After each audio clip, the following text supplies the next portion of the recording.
जल्दी रुको, घरे चल के खानो तो बनाए के बा। ए चढ़ऊ हमरा के नौकरानी बना के खटावत तार भाई भौजाई त ढूंढी पर तेल लगा के सुतल बाजू आवे दे राणो काज झोटा लसार लसार मारे तू बोलबा नु त तोहरो गांड फाट। क्या हो छोटो को ओ बजे सुबह से ये रोपाइल का दिन भर ढोड़ी पर तेल लगा के सुत रहता रू आओ तो जे फरमाइशी करे चल जब नहीं पनिया में लसार लसार मारे तारा सुबेरे से आके तन धान करो बदलवा उला तारू आवे दो उनकरा के सब हिसाब होई उनकरे कम्युनी से खेत की नहीं घर बन गइल तो हम आज ले कुछ कहबे ना कोइनी एबरा घर सब बाटाई दुआरो बाटाई खेतो बाटाई आ कितना रुपए के ना रोल सा आज बड़ बस कुटन झारे आ के रुपए के ना रोल सा ढेर बोलबू तो झोटा लसार के मारेम तारा के अरे बुराड़ो तुम्हारा बहुत ढेर जबान चलता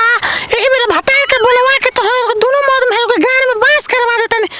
मटको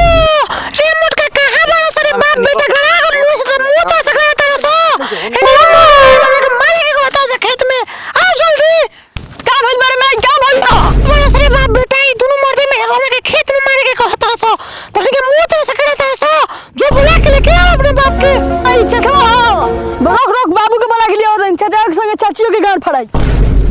का हो सुदामा भाई खेत तो बुआ गइल। हां सब बुआ गइल बढ़िया बा अपन बताओ जा। अरे अपनो बुआते बा जाना लागल बारी से आज वे आदमी बैठल बा के जी अरे बाबू हो अरे बाबू हो बाबू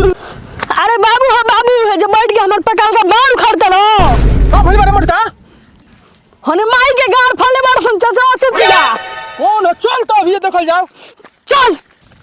चले के तब हमनियो के देखे का भइल बा मर्दे मेहरारू के बीच में दोनों के चले के का भइल बारे मोटका के माई का भइल बा तू कहत रे का भइल बा घूमू के तो दारू से पियो तार भाई भौजी हमर नाक में दम को रख देले बा एबरा खेतो बाटाई घरो बाटाई एबरा चूल्हा बाटाई सब हिसाब तू करो। अरे छोटका मेहरारू के समझावे ले ना अपना जो ना बोले तो बोलती है उ का बोली हन तू अपने मेहरारू के समझावा दिन भर तो एसी में टंगड़ी पर सर के सुत रहता रही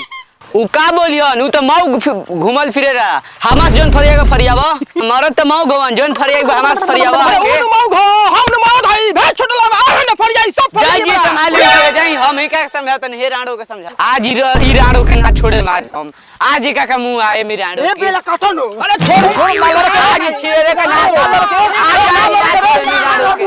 आज ना छोड़े आज राणो के ना पसंद ए रहो तो सहे बे तू समझाओ काहे नहीं अपना परिवार के पूरा लड़तिया। हम का समझाई ई दूरो बउआ नहीं है के नाचल बारी सो नाय एक अनी के समझावल हमरा बॉस के ताया बॉस के बात नहीं के बबुआ जब से मर जासन लड़ के कट के जब अरे कनी कट के मर जाए तो दोनों के आए ई दोनों नहीं है के खेलार बारी सो ना के घर परिवार बर्बाद कर देले सन हमनी के आए चल हमनी के मर दे कनी के